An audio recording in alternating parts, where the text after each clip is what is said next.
EKONID, chairman of the board, or president of the board, Pak Ari Sumarno, a long close friends, director of EKONID. We have representations from Foreign Affairs, captain of industries.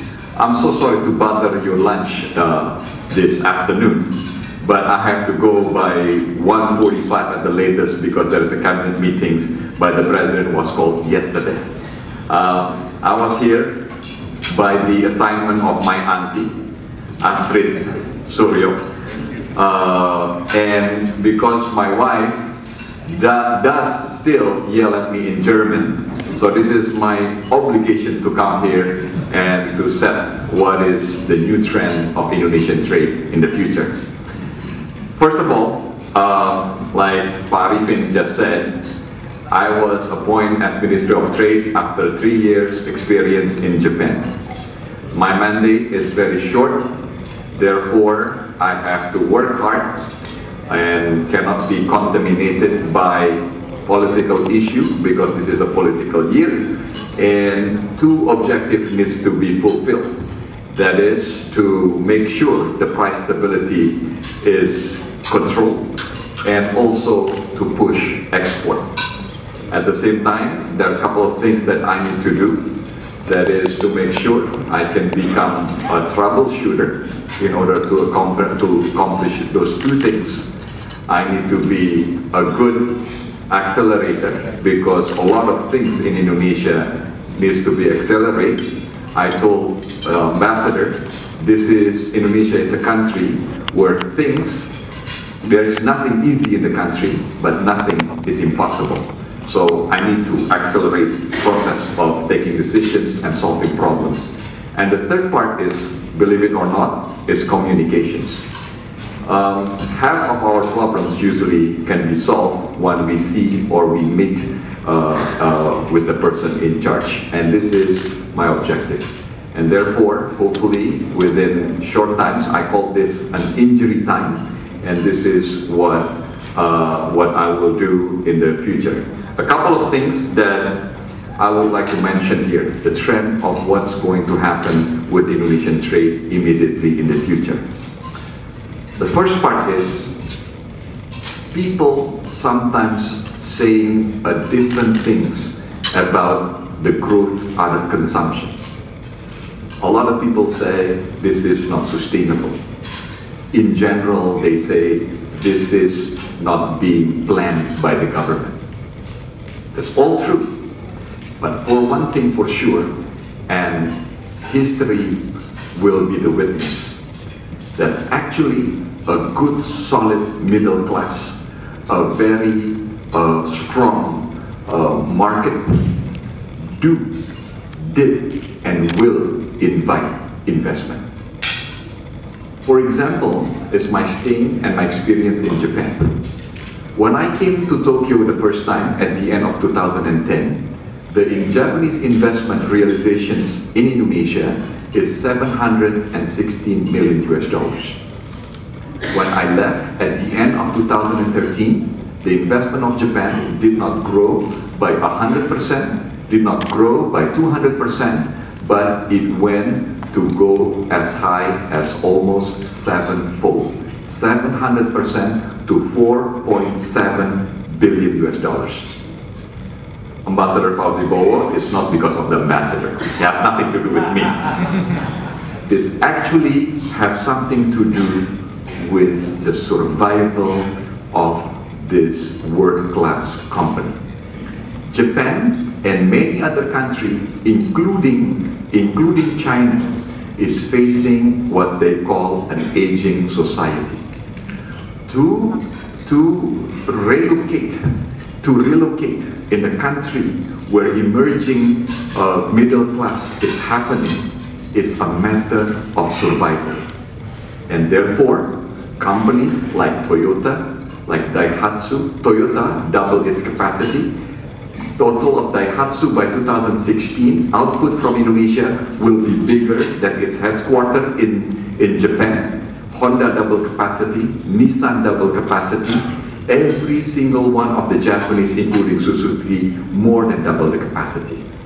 And therefore, Our export out of oil and gas today is 4.5 billion. In the next 3 years, when their factory is finished and done, ready to export, I will bet it will be in the number of 10 billion US dollars. What does that mean in Indonesian export? It means Indonesia will be a major supplier as automotive center for not only in the region, but in the world. So this is what I told Toyota. Thank you very much. This is how we promote Indonesia, because we promote macet to the rest of the world. But that's the story. So therefore, I came back because I see a German captain of industry this afternoon. Not that I did not come to Germany. I went to Wolfsburg, I went to Stuttgart, I went to, where was Audi? I went in Ingolstadt. I went to 3 of them. Pak Gunadi was my witness here. I told them what was going to happen in Indonesia. No one trusts me, no one believed me except the Japanese.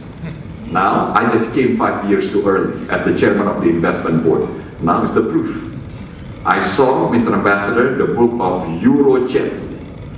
I called it the book of whining, because they ask things that is something not reasonable for us to accept. Many of them are good, but most of them are whining, including the relaxations to import completely built unit of automotive. Not now, not ever, not then, and not ever will. It will never happen. If you want to come invest, look at our middle class, you have to come as the Japanese. 95% of Indonesian car will be Japanese, and it will prevail like that unless something really well to be interfered by the by the German technology. And then, if you look at the Indonesian trade balance, January and February, in January we have a trade deficit, mainly because we export a lot of minerals back in the 2013. 56 million of our nickel went to China. 54 million of our bauxite went to China as well. And this is will of course affect our trade deficit in January. But by February, we have a trade surplus, and also in March, we predict we will have a trade surplus as well. 3 things very important in our trade behavior. I saw imports of chemical.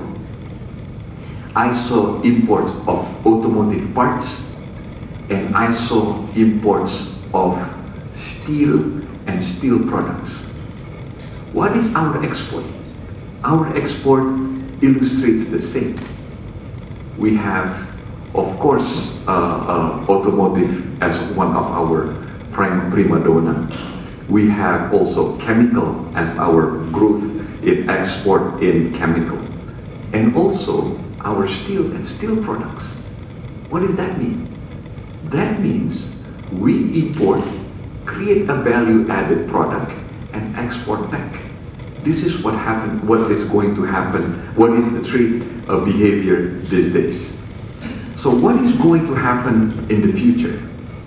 This is very simple, because then, in the future, we will see a lot of local substitutions. The one that really bothered and hampered our trade balance is our import of oil and gas. Both of them. We export cheap, we import rather expensive. Mr. Ari Sumarno here is making a breakthrough in creating first maybe one of the largest receiving terminal, because we need the energy to survive and to grow. And with that, I can see the trend will be how we're gonna create the oil from our biodiesel. Right now, the mandatory is 10%.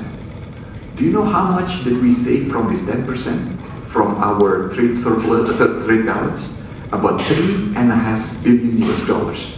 But the most important part of these substitutions to biodiesel is the 3.5 billion, or the subsidy that is given for oil and gas subsidy is being paid in the country.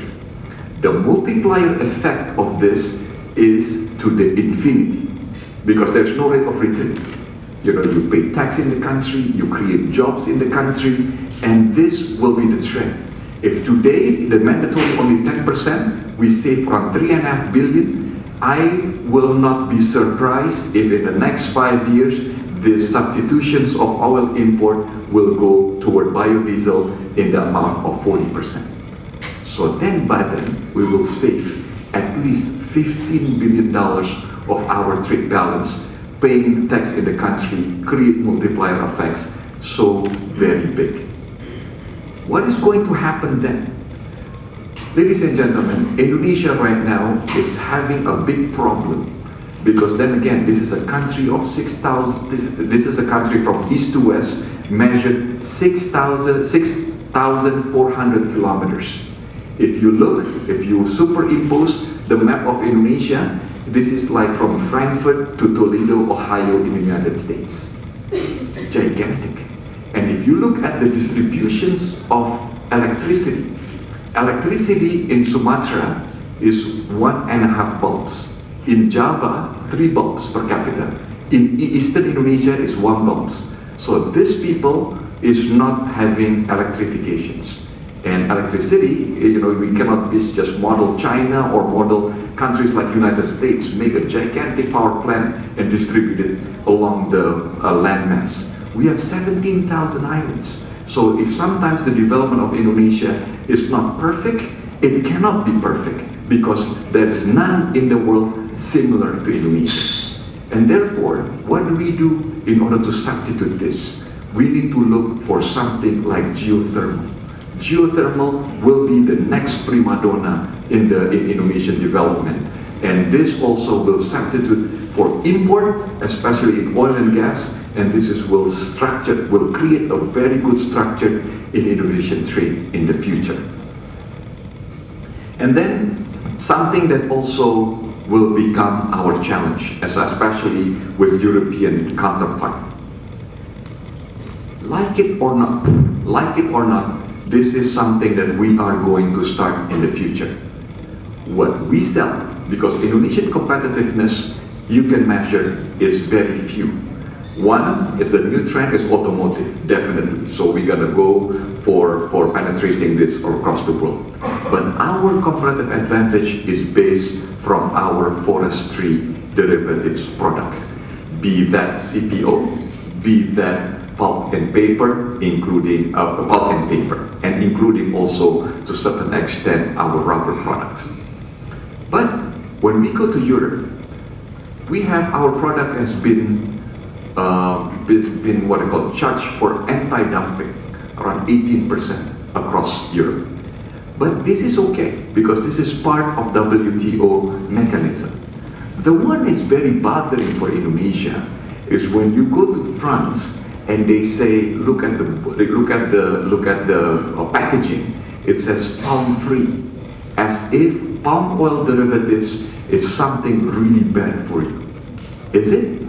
Study shows it's just as bad as any oil that can give when you eat more than moderations. We can prove that. But this is what we call very, very unfortunate. So my vice minister went to Brussels and says, Indonesian for CPO is like European with their Airbus. We don't want to retaliate, but if we have to find that go that way. So a lot of discussions been done in the last 2 months while I'm keeping a safe at Ministry of Trade. What happened right now is a lot of changes. In Europe, they're not talking about palm oil create unsustainability, but in the future we will talk. Right now we're starting how to create a sustainable palm oil. This is a significant difference and improvement. And therefore, we are now discussing it with the European counterpart, and we believe this shall be good. We can understand, because palm oil is like I'm so sorry, ladies and gentlemen, but I'm a soccer fan, a very much soccer fan. So I always illustrate, especially to those ladies here, I always illustrate like a soccer match. You know, if our palm oil compared to the rap sheets in Europe, this is like soccer players 2 against 5. Whatever happened, it can be David Beckham in this purpose, probably Jurgen Klinsmann in Germany, against 5 of Indonesian player, rap sheets will never win. Compared to sunflower, this is 1 to 11. So 1 of the European player against 11 of Jakarta City, Persija Jakarta, was being mentored by Governor of Jakarta here, Pak Fauzi Bowo, the ambassador. You know, 1 against 11 will never win. Forget about that was for soybean actually. Forget about sunflower. The comparison's even more. For our trees, you know, to grow 60 centimeters diameter of tree, it takes 6 years in Indonesia. It takes 100 years in Finland. So the comparison, we can understand why they're afraid of Indonesian product. But definitely in the future, we will go with our sustainable product. That's why in our timber, we call it, this is the timber legality assurance system. That means whatever we sell, it will be sustainable and responsible. And also for our crude palm oil, it will be part of the ASPO. This is the sustainable product for CPO, and this is Indonesian system, and the international is RSPO. This is, I think, part of the most important part, the trend of in the future, substitutions and sustainable. Then I will go touch briefly about ASEAN Economic Community. I've been, you know, this is a new injury time. You know, suddenly people come, Pak Lutfi, we are not ready for ASEAN Economic Community. I asked them, have you read the data? Yes, we have. That's going to be swamped by foreign doctors, foreign dentists, and foreign engineers. The head of Commission 6 here, my brother, Erlangga Hartarto is here, also was the head of Indonesian engineers. Please correct me if I'm wrong. But what is going to happen in January 1st, 2015? Nothing. In trade, 99.6% of our tariff is 0%. 0%. And then, what about foreign doctors? Some doctors come from Makassar. Lutfi, will be swamped by doctors. Do you know the ratio of doctors and patients in Indonesia? 1 to 10,000. For specialists, maybe closer to 1 to 100,000. And they said that, I asked the doctor from Makassar, how much money do you make each patient? They said 300,000 to 500,000 rupiah, $50 to $50 US, basically. Do you think the doctors in Singapore will learn how to speak Indonesian and move from Singapore to Makassar and got a 3rd or a 5th pay? No way. The problem will be Indonesian doctors try to speak English and start practicing somewhere else. It'll create more problem for Indonesia because arguably we spend around $6 billion just to have medical care abroad. For engineering, the cost of Indonesian airport in Makassar and Kuala Namu, the unit cost is about half of the Japanese, the Singaporeans, or maybe to a certain extent the Malaysians. The capacity of Makassar Airport today is almost equal like almost equal like City Surabaya's airport. Almost equal. The price in Surabaya Airport at that time, the dollar value at 2006 is around 2 trillion rupiah. Makassar Airport was built by 960 billion rupiah. Looks better. The sophistication may be different, but looks better. And since then, because it was successful, it was also basically carbon copied in Kuala Namu in Medan. And I will assure you that there is no airport will be built by foreign engineer or foreign contractors in the country ever again. To our advantage, because our cost is very cheap, Indonesian engineer will go abroad. I believe airports in Myanmar, airports in Cambodia, airports in Laos will be built by Indonesian engineers. The trend, because of the regulations and oil and gas mandated that if you want to contribute to oil and gas industry, you have to be an Indonesian. A lot of Japanese and a lot of international becoming Indonesians.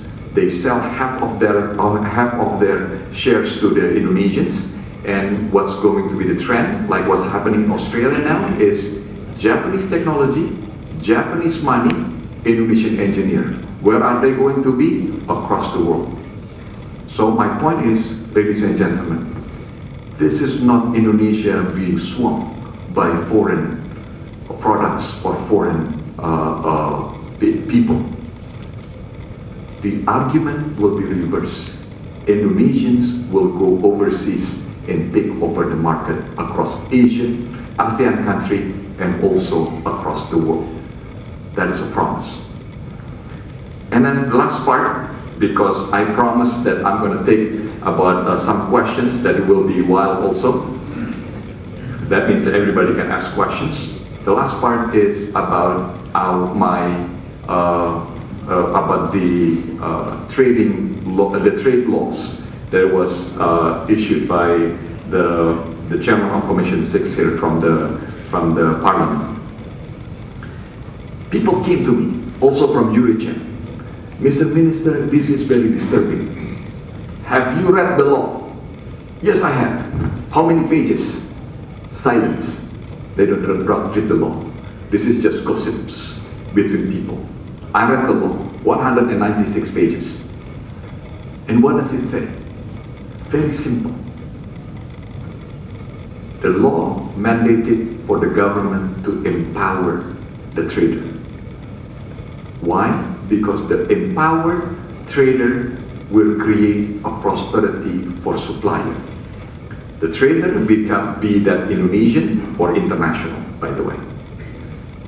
The production, the industry, because the good trader will create a prosperity for the production, for the farmers, and also for the industrialists, be that Indonesians or internationals.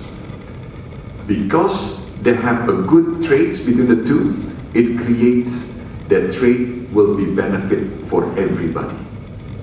The beneficial trades for everybody will create a fair trade.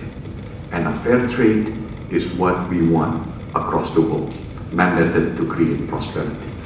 And I assure you, until the end of the 20th October, this is my mandate will end, I will become the regulator, because I'm regulator, a good referee. That is, will be open, will be fair, will be honest, and also will create, with a goodwill, a good sell and buy in the industry. And if somebody asks me whether Indonesia is going to be protectionist, Indonesia is not. And I will assure you that Indonesia is open for business. And every time, this is part of the commitment, and I think from my explanations to you, it set the tone that Indonesia is open for business. Indonesia is connected to the world trade and world market. We cannot do it by ourselves, and I will assure you, while I'm there, of course, this will be the tone of my ministry. With that, I thank you, and hopefully I can take some questions from the audience.